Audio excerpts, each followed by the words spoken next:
nantilah kena isi minyak lebih sikit sebab dia ulang balik. So baik tunggu je isyak, jangan begitu. So betulkan niat. Yang pertama nak tambahkan ilmu. Nabi SAW bersabda, kun aliman au muta'alliman au mustami'an au muhibban. Nabi suruh kita jadi 4 perkara. Sama ada jadi orang yang mengajar, alim, ataupun menjadi orang yang belajar, atau jadi orang yang mendengar, atau jadi orang yang mencintai majlis-majlis ilmu. Nabi kata jangan jadi orang yang kelima, iaitulah orang kelima ni akan binasa hidupnya. Jadi betulkan niat dulu untuk kita menambahkan ilmu. Yang pertama. Yang kedua adalah menunggu waktu isyak. Tadi kata ustaz tak boleh begitu. Tak bolehnya kita duduk sebab tak nak balik. Asalnya nak balik, tak nak dengar apa kuliah ni, tapi alang-alang tu dengarlah juga. Jadi tak baik juga begitu. Jadi kita betulkan niat satu lagi, kita duduk ni tunggu waktu isyak. Kerana hadis Nabi SAW sebut, orang yang menunggu waktu solat, selepas dia solat, dia tunggu waktu solat, maka sepanjang itu dia mendapat pahala orang sedang solat, walaupun sedang menunggu je, tapi dapat pahala orang yang sedang solat. Maka itu yang kedua, kena betulkan niat. Dan yang ketiga, kita dengar baik-baik supaya kita dapat mengubah diri kita, memperelok akidah kita, memperelok prinsip hidup kita, supaya kita menjadi hamba Allah Ta'ala yang dipelihara olehnya. Itu yang 3 perkara. Kerana apa? Kalau kita sebut sekarang akhir zaman, tak ada orang boleh nafi. Memang kita kata kemuncak akhir zaman, iaitu Dajjal keluar.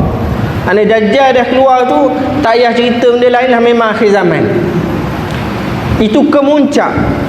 Kalau kita tengok dalam graf nak buat drama ke, novel ke, kemuncak ni dah pada peringkat atas dah. Dia bila kemuncak, dia tak habis terus. Dia kena turun, barulah dia ada ending dia. So kita ni dah masuk fasa akhir zaman, cuma sedang mendaki ke kemuncak. Kalau drama dia panggil konflik. Duk tengok cerita, tiba-tiba ada konflik. Habis konflik tu akan habislah cerita. Tapi adakah start cerita terus konflik? Taklah. Mana kena ada perjalanan cerita dia. So kita ni sedang berjalan. Perjalanan cerita kita ni sedang naik ke arah konflik. Konflik terbesarnya adalah Dajjal. Jadi kita ni duduk di akhir zaman. Ada suatu hadis, kalau sahihlah hadis ni, maka kita boleh jadikan panduan, iaitu Nabi SAW mengisyaratkan umat baginda ni akan melalui beberapa fasa. Fasa nubuwah, iaitu Nabi Muhammad diutus sebagai Rasul, dan hiduplah Nabi bersama dengan para sahabat. Itu fasa nubuwah. Kemudian fasa pemerintah yang mengikuti cara nubuwah. Nabi dah wafat, tak ada dah Nabi, tak ada dah Rasul, tetapi pemerintah masih mengikut cara nubuwah. Iaitulah khulafa ar-rasyidin.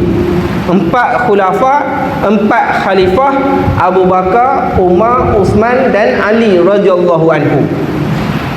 Yang ketiga adalah fasa di mana umat Islam duduk di bawah pemerintahan kerajaan Islam secara monarki, secara pewarisan.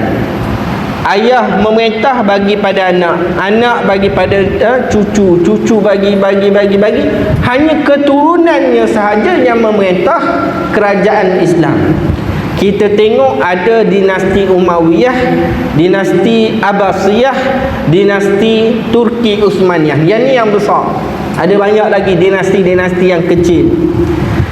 Jadi semua ni dah habis. Semua dinasti ini dah habis. Maka kita bukan berada pada fasa yang ketiga, tetapi kita berada pada fasa yang keempat, Iaitulah pada fasa fitnah. Pada fasa fitnah. Dan fasa yang kelima adalah fasa kembali pemerintahan nubuwah, pemerintahan mengikut cara Nabi seperti Khulafa Ar-Rasyidin. Kenapa saya kata seperti Khulafa? Sebab pada fasa kelima ini bukan dilantik Rasul baru, tetapi pemerintah ketika itu memerintah mengikut cara keadilan dan prinsip-prinsip kerasulan. Mereka tidak akan khianat, mereka tidak ada kepentingan diri sendiri, mereka tidak ada keperluan kepada dunia, mereka nak maslahah untuk awam sahaja. Ini yang kelima. So kita nak tanya, dalam 5 fasa ini di manakah Dajjal muncul? Fasa fitnah. Yang keempat ni, Dajjal muncul pada fasa yang keempat, fasa fitnah. Baik, sekarang nak tanya, kita duduk di fasa mana? Nubuwah? Tidak. Pemerintahan mengikut nubuwah? Tidak. Dinasti-dinasti Islam? Tidak. Dinasti terakhir namanya Turki Uthmaniyah. Pada tahun 2024 cukup 100 tahun dinasti Turki Uthmaniyah jatuh. 2024. Bila tu? Hari ni baru mula masuk ni. 2024 cukup 100 tahun dinasti Turki Uthmaniyah hancur lebur. Tanah jajahannya besar. Tetapi bila dia jatuh, habis tanah jajahannya, orang lain tolong agih. Orang lain tolong bagi harta pusaka, tinggal kecil je negara dia. Yang anehnya, negara yang bekas jajahan dia lagi besar daripada negara dia sekarang. Itu kerajaan Turki Uthmaniyah, 100 tahun dah dinasa. So kita berada pada fasa yang keempat, bukan fasa kepimpinan nubuwah. Imam Mahdi belum ada. Jangan hati-hati kalau ada orang, ada kumpulan kata Imam Mahdi dah ada. Mana? Mari ikut aku, jumpa. Jumpa hitam legam. Tak hina hitam legam ni, tapi tak ada ciri-ciri seperti Nabi bagi tahu. Jumpa rambut kerinting. Tak hina rambut kerinting, tapi bukan ciri-ciri Imam Mahdi. Jumpa tak boleh cakap Arab. Tak hina, tapi Imam Mahdi boleh cakap Arab. Jadi maknanya orang yang mengaku Imam Mahdi ni kebanyakannya ajaran sesat. So Imam Mahdi belum ada. Kalau ada, dia dah lahir. Kalau ada, dia dah lahir. Tapi tak ada siapa tahu, dan dia pun tak tahu. Ini Imam Mahdi. Imam Mahdi dia tak tahu, dia tu Imam Mahdi. Sehinggalah pada musim orang pergi ke Mekah, kemudian bila ada satu kejadian, maka umat Islam dan ulama-ulama ketika itu mengangkat bai'ah kepada Imam Mahdi di depan Kaabah. Situ baru Imam Mahdi diisytiharkan. Kalau kita kata pemimpin kita Imam Mahdi, jom kita bawa ramai-ramai pergi ke Mekah, nak pergi bai'ah sana, itu ajaran sesat. Maknanya apa? Kita tahu rupanya ada bentuk-bentuk ajaran sesat yang mengaku sebagai Imam Mahdi. Dan berapa banyak ada sebenarnya, bukan negara Malaysia sahaja yang ada orang-orang yang mengaku Imam Mahdi ni. India ada, di Pakistan ada, di negara-negara Arab ada, macam-macam.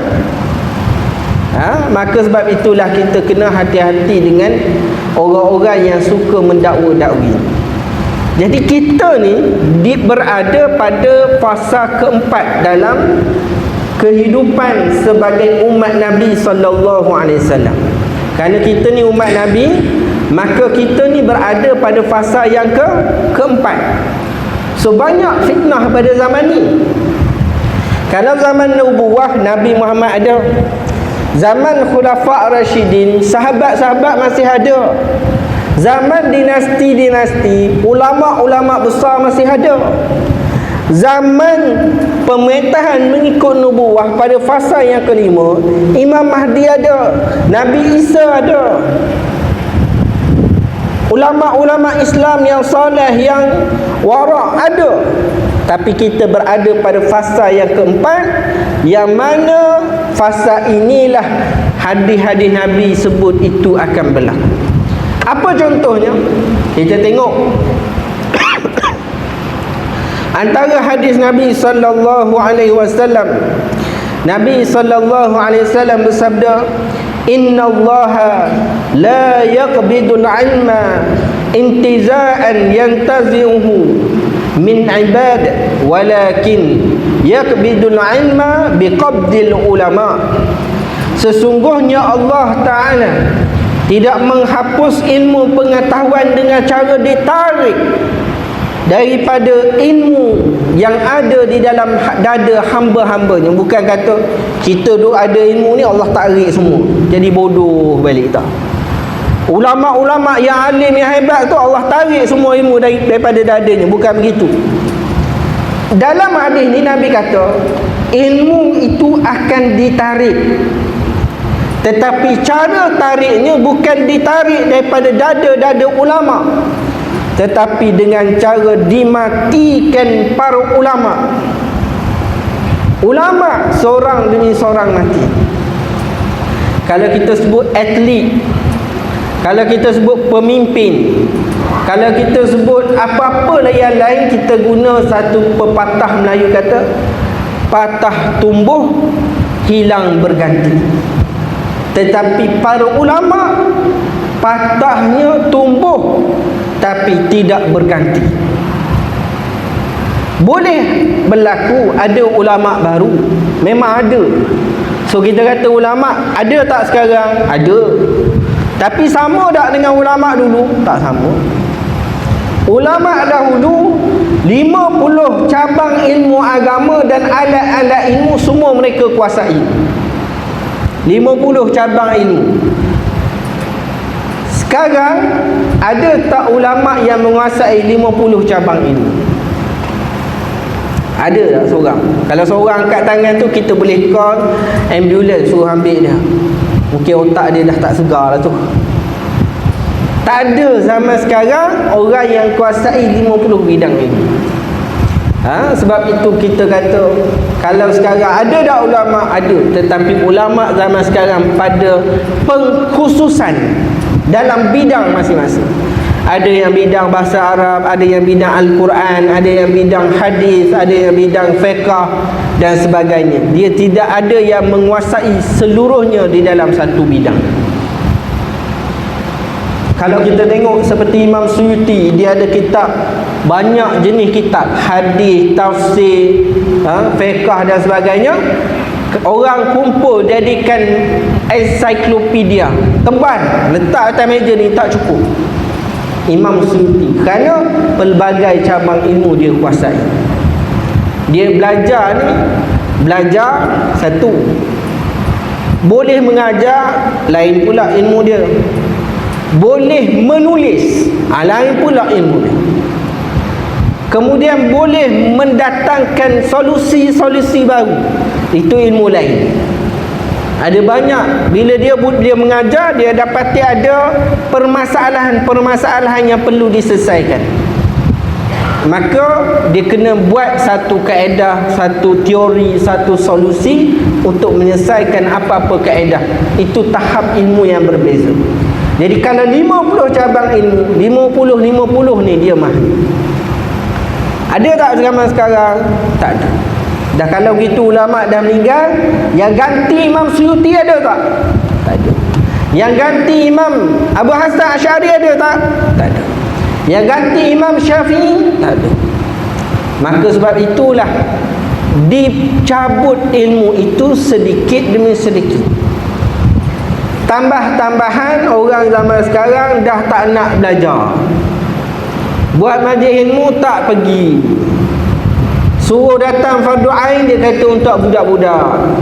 Ini yang timbul pada masalah yang kita hadapi di fasa fitnah ini.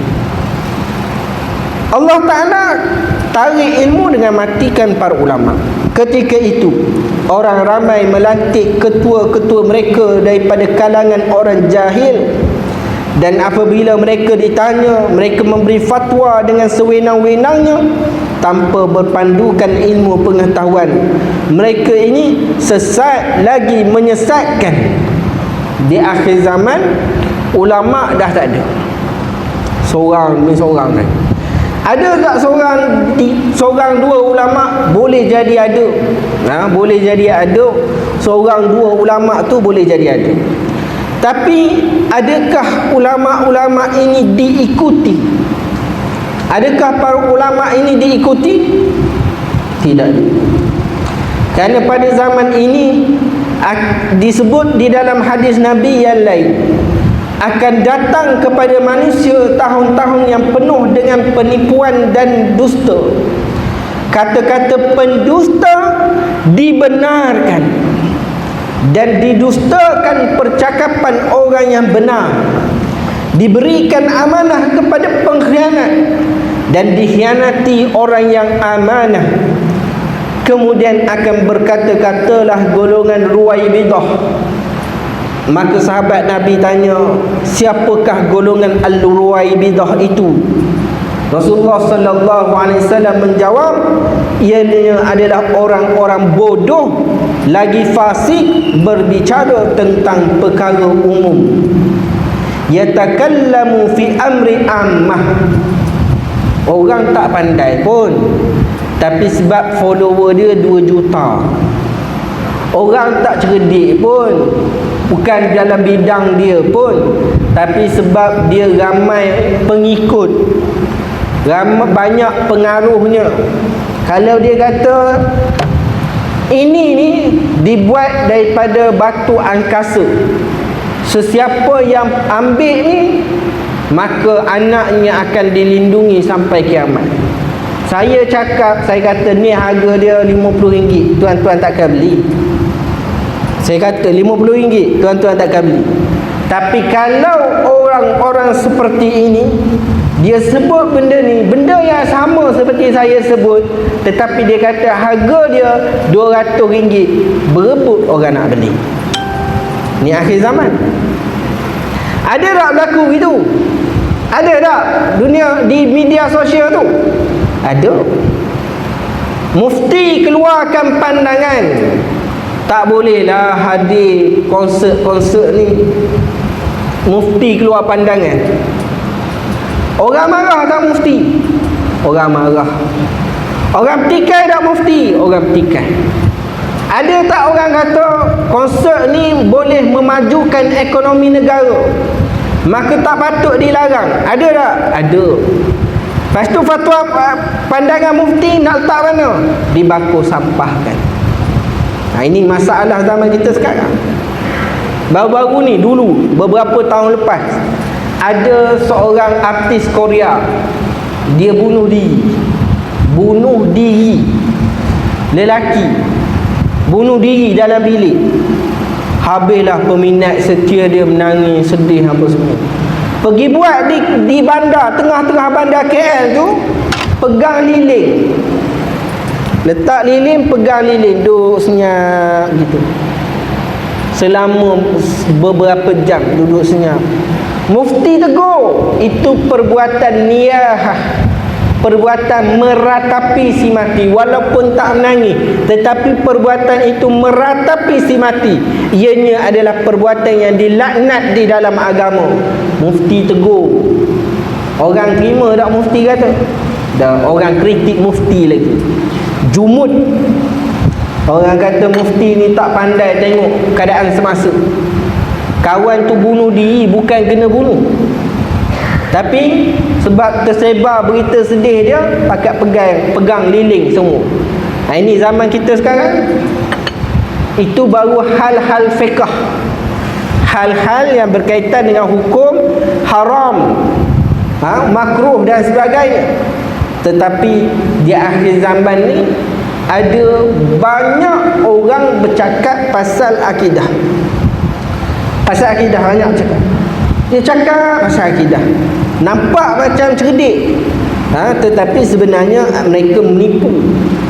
Mereka guna Al-Quran dan hadis, tapi mereka memasukkan maksud daripada Al-Quran dan hadis. Dulu kalau kita dengar apa ajaran sesat yang masyhur dululah, yang masyhur dulu, dibesuk ayah pin, mati dah ayah pin, mati dah. Ajarannya ada lagi. Siapa duk jadi ketua, pemimpin pada ajaran dia? Isteri dia pula. Kalau isteri dia mati, tak tahu siapa lagi nak waris. Sekarang isteri dia nampak ayah pin, pengikut lain tak nampak, isteri dia nampak. Ada lagi orang ikut? Ada. Ini akidah ni. Siapa yang ikut ajaran-ajaran sesat, ada dua hukum. Dia boleh jadi either one, salah satu. Sama ada dia dihukum sebagai fasik, sesat, mubtadi', maka orang begini Islam lagi, tetapi akidahnya dah jauh menyimpang. Yang kita takut tu yang kedua, iaitu akidahnya telah capai tahap kafir. Apabila akidah dah capai tahap kafir, IC masih lagi Islam, tetapi akidahnya dah di luar daripada Islam, maka dia akan dimasukkan dalam api neraka kekal selama-lamanya. Banyak dah ajaran sesat? Banyak. JAKIM pernah keluar satu kenyataan, ada 154 ajaran sesat daripada 1970 hingga sekarang. 154. Entah ada kot satu yang kita ikut. Nauzubillah min zalik. Macam mana kita nak tahu kita tak ikut ajaran tersebut? Kita kena pegang dengan akidah yang sebenar, akidah Nabi, para sahabat, ulama-ulama yang mana diajarkan daripada dulu hingga sekarang. Jangan kita kata tak payah pakai ilmu akidah, tak penting pun, tak boleh. Ilmu akidah ni nak jaga akidah kita daripada kita lahir, baligh, dewasa sampai mati. Kalau mana-mana kita terlanggar sempadan akidah, maka kita terkeluar pada Islam dan kita tak tahu dan kita tak taubat, risau masuk api neraka dan kekal di dalam. Sebab itu kita tengok di dalam hadis Nabi sallallahu alaihi wasallam, Nabi kata, sayati 'alan nas zamanun, akan datang kepada manusia suatu zaman, la yabqa min Islam illa ismuhu, akan datang pada manusia satu masa yang mana tidak tinggal daripada Islam kecuali yang tinggal hanya namanya sahaja. Tengok 154 ajaran sesat dekat mana? Bukan Mongolia, bukan Jepun, Malaysia. 154 ajaran sesat.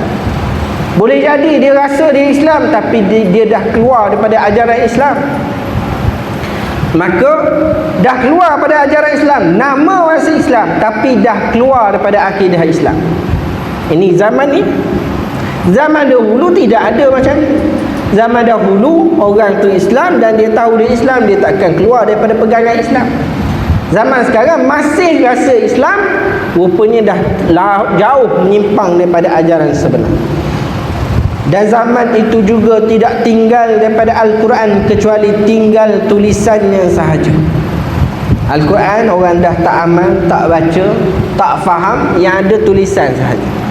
Ni akhir zaman dah. Kemuncak akhir zaman, Al-Quran tinggal mushaf, tulisan pun dah hilang. Tak sampai lagi lah, setakat ni kita buka ada lagi. Pernah jadi pada tahun 2000 berapa tu, viral, dia buka Al-Quran tak ada, kosong. Oh, menangislah dia kata akhir zaman. Bila call penerbit kata salah cetak. Alhamdulillah, salah cetak. Kalau betul-betul habis hilang, tak ada apa, tak ada. Al-Quran dah tak ada, orang cari Al-Quran dah tak ada. Bayangkan kita ni, pernahkah kita bangun pagi dan kita perhatikan matahari itu terbit daripada mana? Bangun kita pun tengok matahari. Okey, bagus, terbit di timur lagi. Esok bangun tengok terbit di timur lagi. Ada ke kita buat begitu? Tak ada. Dah kalau akhir zaman nanti matahari terbit daripada barat, bangun-bangun terbit daripada barat matahari. Kemudian kita tak pernah tengok, kita tak pernah perhatikan. Dengan tak pernah taubat, tak baca Al-Quran, tak solat dan sebagainya, keluar berita hari ni matahari terbit daripada tempat terbenam. Maka berlumbalah manusia datang masjid nak solat, buka Al-Quran apa semua, buka Al-Quran kosong. Itu pada kemuncak akhir zaman. Pada zaman sekarang ni Al-Quran tak tinggal apa melainkan resamnya sahaja. Tengok Al-Quran di rumah. Oi, saya pun takut. Kat rumah saya banyak sangat Al-Quran. Pergi majlis tu perasmian orang bagi Al-Quran. Pergi majlis ni perasmian orang bagi Al-Quran. Jadi banyak Al-Quran. Kalau nak boleh pergi rumah ambil. Dekat masjid kita berapa banyak Al-Quran yang dah berdebu. Orang tak ambil baca sekarang. Itu zaman sekarang. Kemudian masjid-masjid mereka indah tetapi ia kosong daripada hidayah. Zaman ni indah masjid, cantik, tapi kosong. Aktiviti keagamaan tak ada, zikir tak ada, baca Al-Quran, majlis ilmu semua tak ada. Ulama mereka adalah sejahat-jahat makhluk yang ada di bawah naungan langit. Daripada mereka lah keluarnya fitnah, dan kepada mereka lah fitnah itu akan kembali. Ini akhir zaman. Ulama menjadi sejahat-jahat manusia. Ulama yang fatwa boleh perkara yang tak boleh. Ulama yang fatwa membenarkan kezaliman pemerintah. Ulama yang fatwakan supaya boleh dizalimi para rakyat. Maka itu fitnah yang timbul pada akhir zaman. Dah berlaku sikit demi sikit pada kita. So banyak sebenarnya perkara-perkara yang menjadi fitnah akhir zaman ni banyak. Saya tak risau perkara-perkara fiqh. Orang tak solat, orang tak puasa, tak risau lagi. Walaupun itu dosa besar, tinggal solat, tinggal puasa.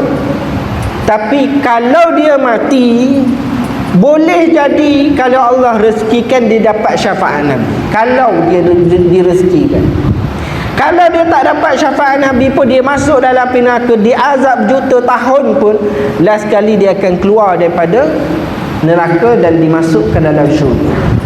Masalahnya akhir zaman ini bukan itu sahaja fitnahnya. Fitnahnya adalah akidah. Fitnahnya akidah. Kita pernah dengar ada hadis Nabi kata, sataftariku ummati ala 73 firqah. Akan berpecah umat aku sebanyak 73 golongan. 73 aliran pemikiran sesat yang Nabi sebut. Kulluhum firnar illa wahidah. Semuanya masuk neraka kecuali satu. Daripada 73 umat Nabi itu, semua masuk neraka kecuali satu. 72 pecahan semua masuk neraka kecuali satu. Habis tu kita nak 72 ke nak yang satu tu? Nak yang satu tu. So kita kenal tak yang satu tu? Yang satu itulah akidah ahli sunnah wal jamaah al-asyairah dan maturidiyah. Saya dengki dengan rakyat Melaka. Pada tahun 2021 diluluskan di DUN Kerajaan Negeri Melaka, menambah baik ataupun menambah takrifan pegangan ahli sunnah wal jamaah, iaitulah al-asyairah dan maturidiyah. Sebahagian negeri tak ada lagi takrifan itu. Pegangan ahli sunnah wal jamaah itu apa? Mestilah asyairah maturidiyah. Dan pegangan asyairah maturidiyah ini adalah pegangan yang dipegang oleh ulama 1000 tahun lebih dah. pegangan yang terjamin benar, terjamin selamat, terjamin akidah yang sama seperti mana akidah Nabi SAW. Kalau kita terkeluar daripada akidah ini, maka boleh jadi kita akan masuk mana-mana daripada 72 ajaran sesat. Itu kalau 72 ajaran sesat. Tadi kita tengok Jakim keluarkan kenyataan ajaran sesat ada berapa? 154. Macam mana Nabi kata 73, Jakim kata 154. Kita akan sambung penjelasan ni selepas azan. Azan dulu ke macam mana kita? Azan dulu ke macam mana? Azan dulu. Kita azan dahulu, kita sambung nanti insya-Allah.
Bismillahirrahmanirrahim. Baik, kita tengok pada tahun 2021 23 September, Dewan Undangan Negeri Melaka hari ini meluluskan sebulat suara usul melakukan satu pindaan ke atas Seksyen 2 Enakmen Pentadbiran Agama Islam Negeri Melaka 2002 untuk memperkukuhkan maksud tafsiran Ahli Sunnah wal Jamaah bagi menjadi pegangan umat Islam di negeri ini. Di dalam kenyataan ini menyebutkan bahawa pindaan kepada seksyen berkenaan akan mengikat semua orang Islam yang berada di Melaka untuk berpegang dengan akidah Ahli Sunnah wal Jamaah. Isu akidah kembali menjadi perbahasan berikutan pelbagai doktrin baru dan lama ditimbulkan semula sejelas bertentangan dengan akidah Ahli Sunnah wal Jamaah sekaligus mencabar fatwa yang sudah diwartakan. Saya pernah terlibat dengan satu negeri untuk memfatwakan satu aliran ajaran sesat. Kita buat satu paperwork untuk menyebut tentang kesesatan dia.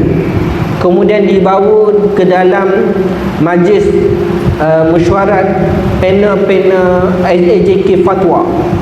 Maka AJK Fatwa sebulat suara setuju dengan pembentangan ini. Kemudian barulah diputuskan sirah fatwa. Selepas diputuskan sirah fatwa, fatwa itu perlu diangkat untuk diwartakan. Ini mana-mana aliran ajaran sesat, apabila keluar fatwa perlu diwartakan supaya ada kuasa undang-undang. Pasalnya orang ajaran sesat ni di Malaysia agak kurang perundangan yang ada untuk kita menangani ajaran sesat, agak kurang. Sebab tu kita kata Ayah Pin berapa lama dia kena penjara. Haji Kahak dah taubat bebas lah. Jadi mereka ni mudah terlepas. Maka sebab itulah perlu ada takrifan yang benar tentang Ahli Sunnah wal Jamaah. Kalau dia tak pegang dengan Asy'ariyah, tidak pegang dengan Maturidiyah, maka dia aliran mana? Di Melaka dah ikat pegangan akidah itu mestilah Asy'ariyah dan Maturidiyah. Apa dia Ustaz Asy'ariyah Maturidiyah? Pengajian sifat 20 tu dah. So bayangkan, kita pernah dengar tak orang kritik sifat 20? Ada tak orang kata sifat 20 tu daripada falsafah Yunani? Ada tak orang kata sifat 20 tu adalah ajaran yang bid'ah? Ada. Habis itu macam mana ada orang boleh mengkritik satu pegangan yang diisytiharkan sebagai pegangan Ahli Sunnah wal Jamaah? Tengok dalam kenyataannya lagi, antara isu akidah dikesan di Melaka, dekat Melaka ni, isu akidah yang telah dikesan adalah seperti Syiah. Bukan tak ada, ada. Sama ada dalam Korea, dalam NGO, dalam pertubuhan kebajikan, di dalam parti-parti, di dalam pertubuhan kerajaan, perbadanan kerajaan dan sebagainya, ada. Syiah memang ada. Maka kita kena tahu, kalau kita Ahli Sunnah wal Jamaah, kita tak akan terima Syiah. Apa dia lagi ajaran yang dia telah ada di Melaka? Ini dalam kenyataan ni, amalan khurafat di Pulau Besar, ajaran Panji Langit, Hizbut Tahrir Malaysia, As-Salama, Milah Abraham. Milah Abraham ni ajaran yang sedang meningkat, maju sekarang. Dia ada perkampungan dia ada komunitinya yang sendiri. Di Sabah tu dia ada ambil satu hutan, dia buat perkampungan dia sahaja. Milah Abraham ada. Melaka pun ada wakil-wakil dia. Syahadah, zikir nafas oleh Pertubuhan Rahmatan lil Alamin, Perrahmat, Ismail Kasim dah mati dah. Bila orang fatwa dia sesat, dia habis, sumpah serana habis mufti. Habis mufti sesat. Kita tengok ajaran sesat macam tu. Bila dia difatwakan sesat, habis mufti sesat, dia akan sumpah serana. Banyaknya begitu.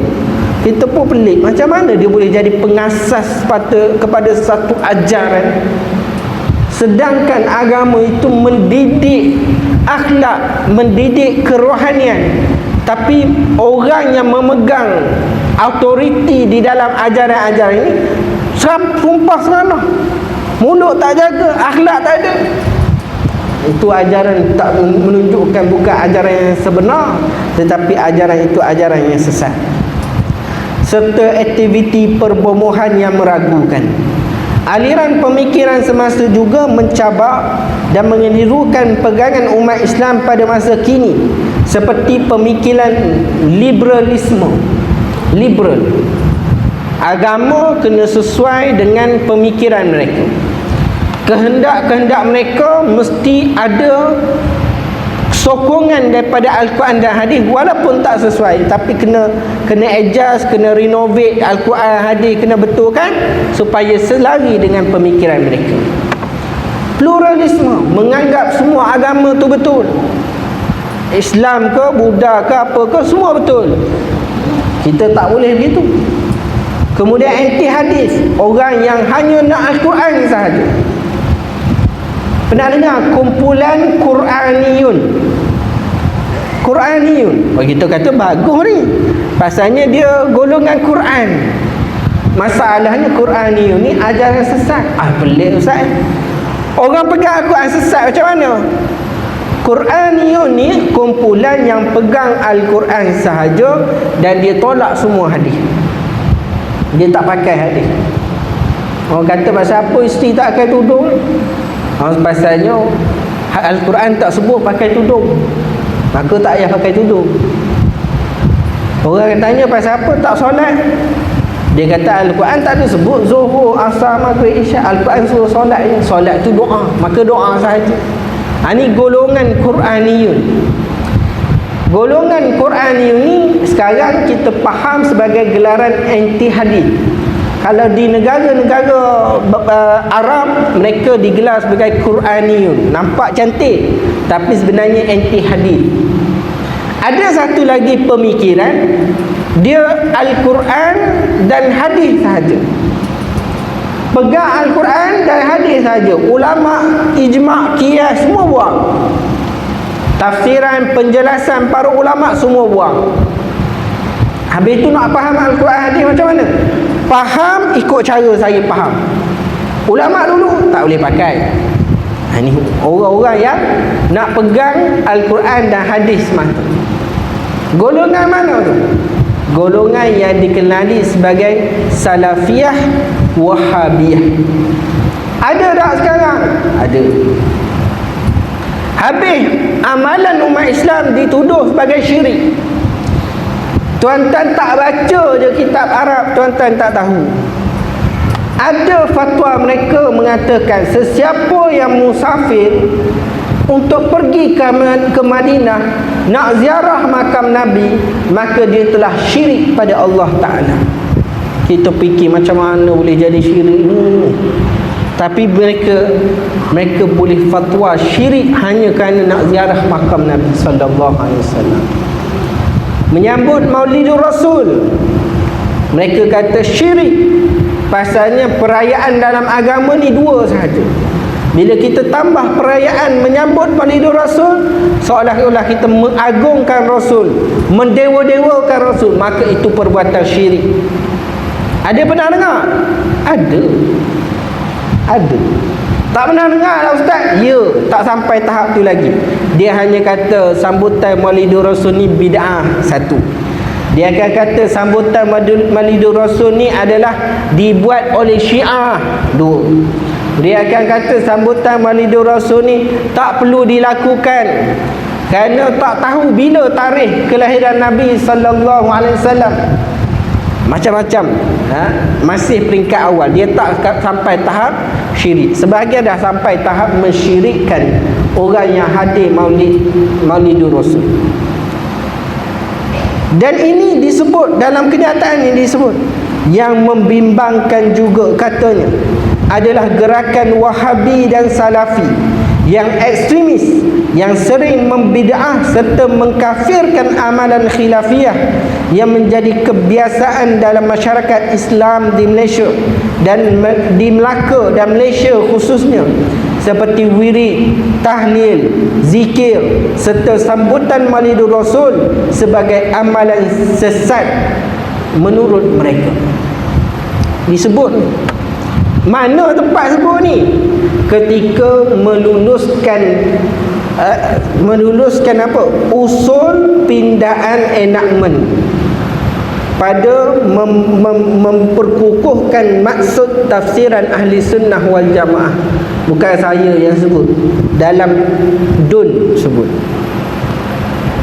Kenapa sampai dalam DUN? Kerana benda ni penting. Jadi pada akhir zaman kita dah sebut ulama dah meninggal, ilmu dah kurang, kejahilan merebak serta merata seluruh dunia, fitnah tersebar. Fitnah ni tuan-tuan kena faham, fitnah ni bukan dia cakap apa yang kita tak buat, itu bukan fitnah di sini. Fitnah yang dimaksudkan di sini adalah kerosakan yang berlaku di dalam agama, masyarakat, negara yang berkaitan dengan akidah contohnya. So kalau orang tu telah dikafirkan, telah disyirikkan, telah dibid'ahkan, menimbulkan ketidakharmonian di dalam masyarakat, so dia timbul fitnah. Itu fitnah. Ada orang jumpa saya kata, "Ustaz, mak saya meninggal. Okey, boleh tak saya nak keluar duit saya ni nak buat kenduri lah, kenduri arwah." Kenduri arwah tu nak buat macam mana? Dia kata, "Saya nak panggil jiran-jiran, ahli keluarga, kawan-kawan mak datang rumah, kita baca Yasin. Lepas baca Yasin tu saya nak sedialah makanan, nak sedekah bagi pihak mak saya. Pahalanya saya niat pada mak saya lah." Kata, "Boleh, tak ada masalah." Masalahnya ustaz, adik saya dia marah saya. Dia kata, "Kalau buat gitu aku tak nak datang, dan aku tak akan jumpa dengan kau sampai mati." Adik saya kata macam tu. Kata, "Salah sangat ke saya nak buat? Saya rasa benda ni orang duk buat je." Kata, "Tak salah, cuma adik awak tu dah jadi Wahabi lah, merosakkan hubungan keluarga." Ada satu aliran sesat yang baru difatwakan 2023 November. Saya masa tu di Mesir, keluar fatwa yang diwartakan di Terengganu, namanya ajaran Mohib Khawli. Mohib Khawli, kalau tuan-tuan cari mungkin tuan-tuan kenal, dan mungkin pernah datang ceramah Melaka. Pernah? Dia pernah masuk TV, dia pernah ceramah atas pentas-pentas besar, dia pernah ceramah di merata tempat lah. Dulu okey lah, dulu Maulidur Rasul pergi, qasidah okey. Sekarang qasidah pun dah jadi syirik, Maulidur Rasul pun dah tak boleh, habis benda semua petikai. Maka kerajaan negeri Terengganu telah mengeluarkan fatwa yang diwartakan ajaran Mohib Khawli sesat lagi menyesatkan. Pasal apa sesat lagi menyesatkan? Kerana ajaran ini banyak mengkafirkan orang Islam dan menyesatkan para ulama. Mohib Khawli di dalam satu video dia telah sebut bahawa para sahabat dahulu, kalau ibu bapa mereka tak nak ikut Nabi, tak nak pegang dengan Al-Quran, tinggalkan Nabi, tinggalkan ibu bapa, ikut dengan Nabi. Maka dia nak suruh mana-mana orang pengikut-pengikut dia ni, kalau ada ahli keluarga tak setuju dengan ajaran dia, maka tinggalkan ahli keluarga, tetap dengan ajaran dia. Memperalatkan kisah sahabat Nabi yang dipasukan detail dan hikmahnya, kemudian dia suruh orang tinggalkan ahli keluarga kerana nak ikut ajaran dia. Orang tanya, kita dekat Malaysia ni banyaknya orang Syairah. So macam mana kita nak solat Jumaat? Maka dia kata, kalau solat jemaah tak payah pergi. Solat jemaah subuh, maghrib, isyak tak payah pergi. Tapi kalau solat Jumaat dah terpaksa solat, tapi selepas habis solat ulang balik solat tersebut. Maknanya yang jadi imam tu dah kafir dah, kena ulang balik. Dan dia tak segan silu mengkafirkan sebahagian ulama-ulama Islam. Antara yang dia dah kafirkan Imam Abu Hanifah, yang dia sesatkan banyak lagi, Imam Baihaqi, Imam Bakilani dan sebagainya. Mereka dia dah sesatkan hampir ulama. Ini ciri-ciri ajaran sesat. So kadang-kadang orang tanya saya, macam mana Ustaz nak tahu ajaran tu sesat tak sesat? Saya kata ajaran yang kita dah belajar daripada tadikah hingga sekarang itu dah betul dah. Tapi kalau ada orang bawa ajaran baru yang kita kena ubah praktik agama kita, kepercayaan kita, itu makna ajaran sesat. Itu makna ajaran sesat. Apa dia? Kita kena ubah kepercayaan kita pada Allah Ta'ala. Dulu duk mengaji sifat 20, rupanya sifat 20 ni sesat. Dulu kita imani ada 25 rasul yang wajib diimani, sekarang 23 sahaja. Pasalnya Nabi Adam dan Nabi Idris bukan rasul. Kemudian banyak benda lagi dia ubah sehingga kita pun pelik. Banyak sangat ajaran nenek moyang kita salah. Dia kata begitu. Dia kata kita ni, nenek moyang kita ni banyak buat salah, kita jangan duk ikut. Pasalnya ajaran-ajaran itu banyaknya syirik, khurafat, bid'ah dan sebagainya. Maka kita betulkan. Ilmu ni tak ramai orang tahu, tapi kita tahu, kita kena ubah. Kita sedap dengar. Rupanya orang dulu tak tahu ilmu ni, kita je baru tahu ni. Tu ajaran sesat.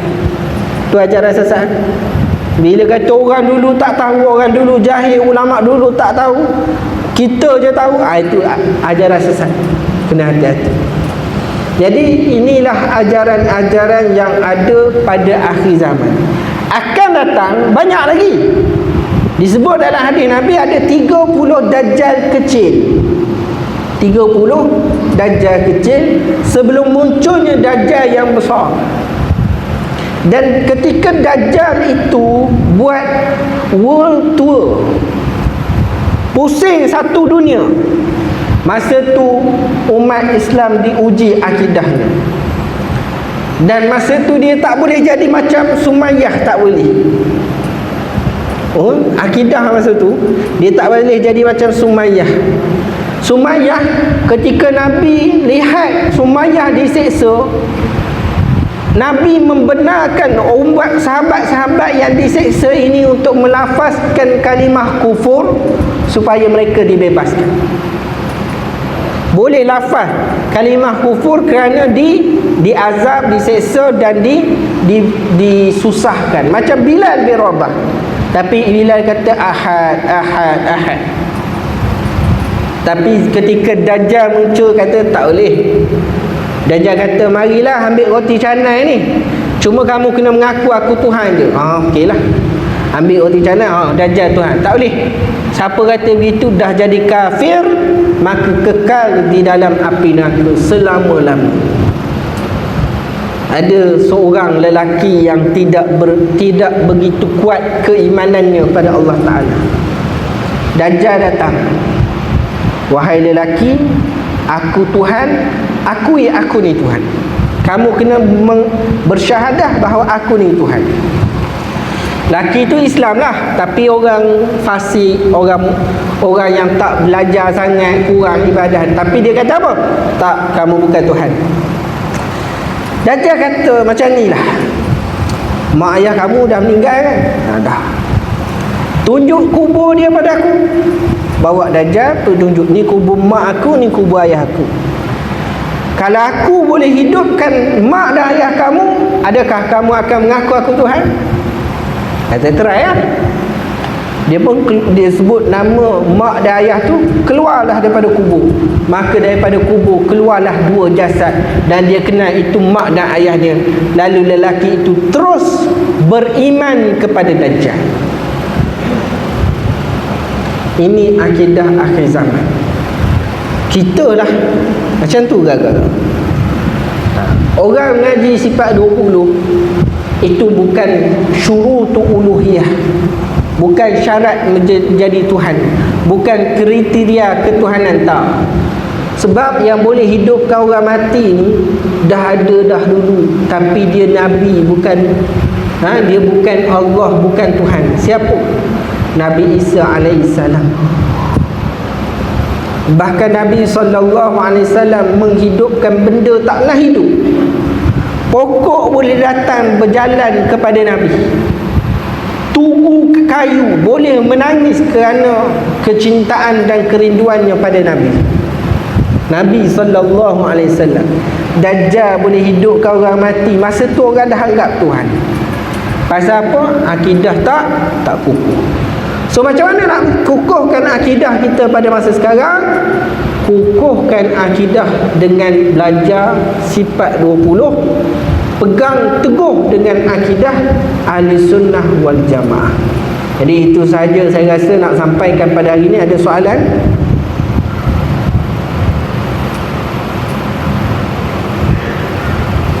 Tak ada Makanan pun dah siap tu. Saya tunggu dia siap susun je baru nak habis kan. Alhamdulillah dah siap susun tu. Wabillahi taufiq wa hidayah. Assalamualaikum warahmatullahi wabarakatuh.